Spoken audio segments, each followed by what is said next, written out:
my family comes from a very, very long background in music. So my granddad started, well, he was a founder of a label called Leeds Music, which it was actually a publishing company, not a label, but it was acquired by Universal Pictures, the biggest film studio in the world, and ended up being renamed and restructured into what is now Universal Music Publishing Group, which is one of the largest publishers in the world.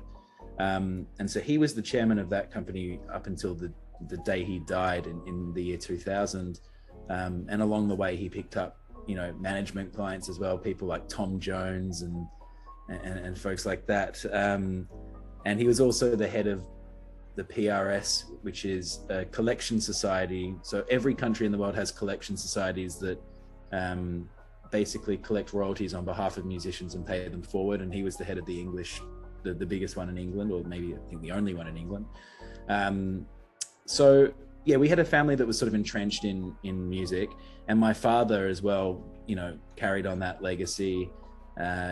He was a business manager for all sorts of people, but he helped, Paul McCartney, for example, structure his legal structures, entities, however you want to call it, his publishing consortium after the Beatles. And we worked with a lot of very big names in the English music industry.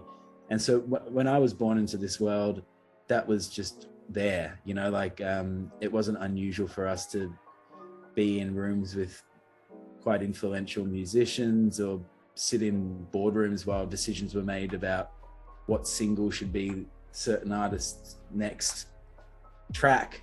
It was just kind of always there. And then when my mum moved me and my brother back to Australia in the early 90s, she introduced us to vinyl and Diana Ross and Mike Oldfield and a whole lot of incredible artists. And so my love of music really stemmed from a very early age, and we had a piano in our house, and I learned how to play at a very young age. And so music was always inevitable for me.